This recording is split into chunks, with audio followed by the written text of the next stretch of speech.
Welcome back to Share Truth Apply Scripture. I'm Jordan Shambly, joined by the Wildman brothers. Hey, you got it right. That's the way to put it. That's safer than trying to look at me and try to figure out which one I am. I'm gonna call you Walker and call you Wesley, but y'all just have to understand me and bear with me. That's I right. got you. You both have W's, so there we go. Well, look, we're really excited to talk about this. In the last segment, we talked about how the Bible defines government and our role in government. Look, let me just say this before we get started, kind of transition off the last segment, and that's that. Look, we understand that everybody has a different both skills and gifts, and so like some people professions are going to be called in different areas. An athlete, a teacher, a truck driver, whatever God's called you to be, and that's great. So if you're not called to be in politics directly, have a deep appreciation for the Christians that are involved there, Right. and also do consider that being an option for you. So. Yeah, it's definitely, as we discussed already, it's definitely an arena that God certainly does not say, don't get involved in this. It actually is the opposite. Yeah, He yeah. encourages us as we encounter it. Yeah. And the thing that he mentions the most in the New Testament is pray. Praying. Yeah. We need to constantly be praying for our elected officials. Right. All right, so that leads us into part 2. And not to steal the mic for you, but No, you've do been it. you've been leaning on me on these, so I'll hop in here. We want to focus on what Walker does here at AFA, talk about and ask him a couple of different questions on how we can respond to a couple of different things, because this is Walker's niche here at AFA. And so, first of all, Walker, we're kind of doing this backwards, but it's just the way it lays out. What do you do at AFA? Tell them your name, what you do at AFA, how old you are, what's your favorite color. No, I'm just kidding. Well, my title is assistant to the president here at AFA, and so I wear a lot of different hats, but a couple of the main things I do is I help co-host a daily radio program on American Family Radio, which is likely where you're listening to this, called Today's Issues. And then I also help put together what we call action alerts each week. That's right. And those are emails that weigh in on particular issues that are going on. Okay. Some of it has to do with companies and the private sector, and maybe companies advertising on immoral shows and things like that. But the other half of it has to do with what our government is doing and what our congressmen and congresswomen are doing. And so I help out, weigh in on those policy decisions, and kind of provide insight into that. Good. Well, now stay tuned, because at the very end of this segment, we're going to give you some tangible ways that you can be involved, even the most.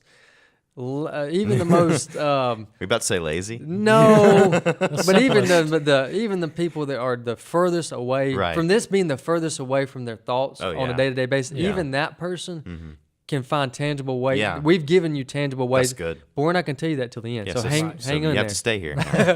That's what is that? That's like a Cliffhanger. cliffhanger or Something like that. It's a regular tactic that clickbait. that people and that's what we want to try to avoid. So man, I'm sorry about Win that. $1 million at the end of this video, but you must stay till the end. One lucky winner will. No. Okay. But hey, look, Walker, how on a day-to-day life do you stay informed on the things that are going on? Yeah. Just day-to-day. Yeah, well, the simplest and the main thing to do is to actually read the news. Now, I know the Is that a thumb in my eye? What was that about? Well, the public opinion of many, even not just Christians, but even others, is they have a distrust for the news media. Sure. Yeah. And so they read the newspaper, they watch the cable news at night, and they're like, can I really believe what they're saying? And so. But you have to find reliable news sources. Sure. I mean, we even, an affiliate of ours is onenewsnow.com, and there's many other good news outlets. And so find a couple news outlets that you can trust, and you don't have to spend hours a day. Sure. But maybe when you're drinking coffee in the morning, just skim through the news, stay up to date on the issues, or at night when you have time, catch up with the news. But find news outlets that you trust, and that way you can stay informed. Well, I'll tell you a quick, and you would be who would lean on this, but one way that I do it, there's an app. I don't know anything about this app and what they support, or I don't, so I'm not endorsing the app. Yeah. Right. But there is an app, and there's probably other ones like that called Feedly. And so what I do is I'll just grab 8 or 10 news sources, and those are the ones I follow. It's a customized news feed. Basically. You customize news feeds. You can customize how you want. Now I will suggest in the customization part, don't turn off completely the opposing views. For like, if we're a Christian conservative group here, okay, we don't want to completely turn off. I don't want to completely turn off the opposing views of the liberals for two different things. Occasionally, they could be right. And Yeah, there can be things that we agree on. There's value in every perspective, even a little bit. Yeah, so there's things that we can agree on and work together with, but also on the more strategical side, I can know the strategies of the enemy. Yeah, on many that's different also things. true. So that's just a thought there. Moving on. Next question. What do you say is a very minimum? Okay, we talked about the roles of the government, Right? And how we should participate. What's the very minimum thing that we should do as a Christian in America? Yeah, once a year, depending on whether you're talking local election for like city council or something, or mayor, or you talk about state government or federal. But basically, once a year, sometimes every other year, every 3 years, there you have an election. Okay. In November. There's a dozen different offices that you can elect, but I would just encourage Christians, if you're just trying to find a simple way to get involved and stay informed, is to just vote. All you have to do, it's one day out of the year, it's in November. So it varies as far as whether it's in November or not, but just to vote. It takes maybe 30 minutes or an hour out of your day. Go during your lunch break.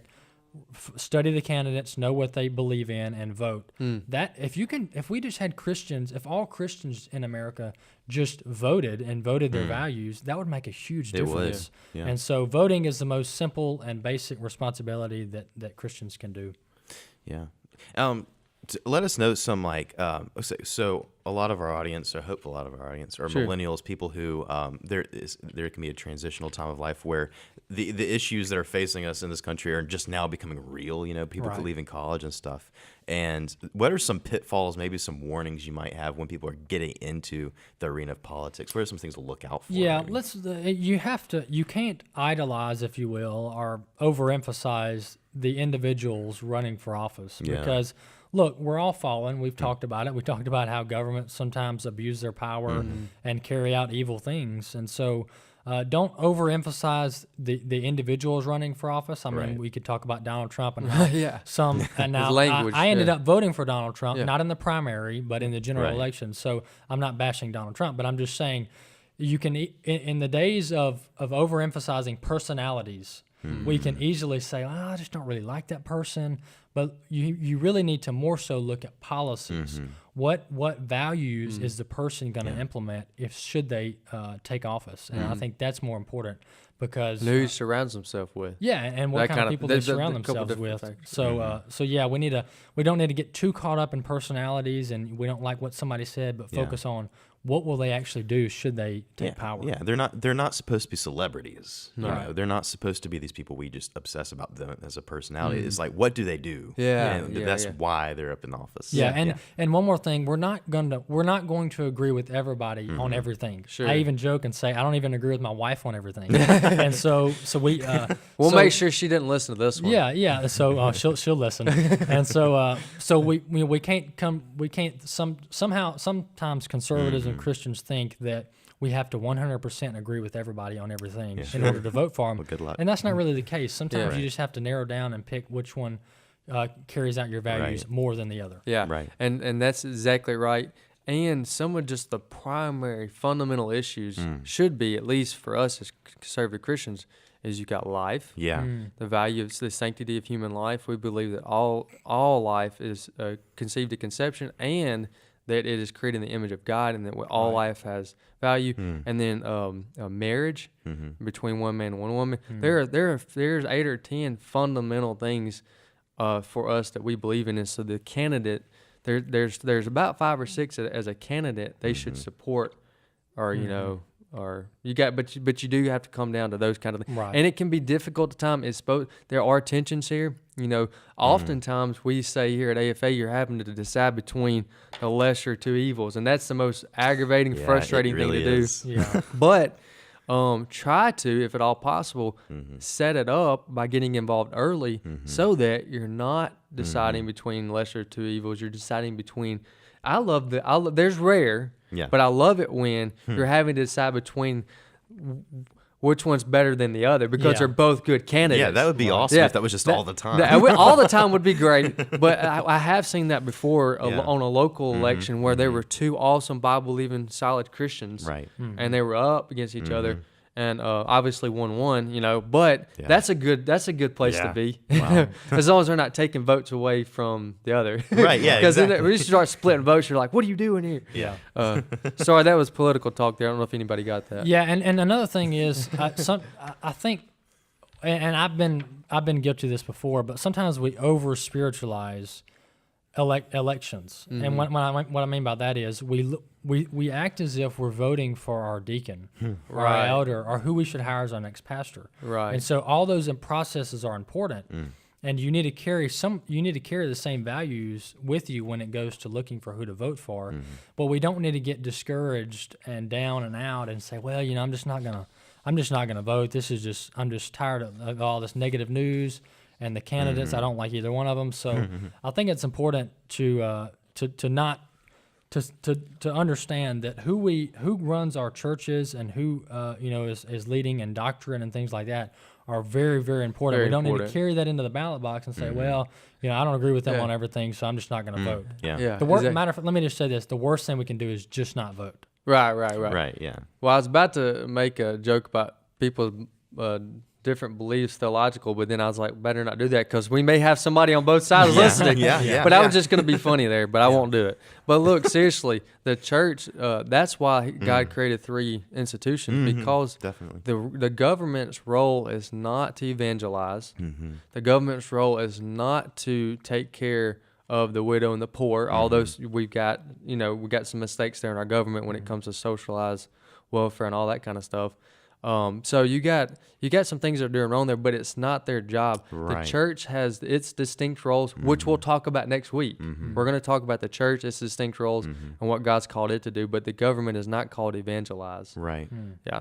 Yeah, it's so easy to get tunnel vision sometimes. Yeah. Like when dealing with the government, when dealing with all the building blocks we've been talking about, when dealing with and to forget that these all affect one another. That's right. Exactly. And if one is below standard, the others are going to be dragged down on its level. So That's right. if we complain a lot. People complain a Sure. lot about the church, the state of the church. Yeah. Well, maybe it's related to the state of the family. Maybe Sure. that's related to the state Yeah, of the yeah. government. Government, This yeah. is all one system that God's given us. We need to have be good a balance. steward of. Yeah, and I like the order that y'all are going, and I'm not sure if this was intentional. It was. Probably it was, but Yes, that was on me. Family, Yeah. family, church, Yeah. and government. No, those I had are it the the other way. orders of priorities Yeah. that we should have it. We should Okay. first take care of our family. Yeah. Secondly, we should be involved in our local church. Yeah. Make sure we're doing Absolutely. what we can there, and then we need to be involved in government. Absolutely. Yep. And just another quick FYI on the Yeah. government. Just a quick note is that the church was conceived in the Old Testament, but was actually given birth in Acts, which we'll talk about next week. Yeah. So Well, that's good. And stay tuned for next week because we'll be talking about the family, as Wesley said, and that episode will complete this series on building blocks. And if you enjoyed it, please come back. Visit engagemagazine.net. You can find our podcast there, and we hope to see you soon.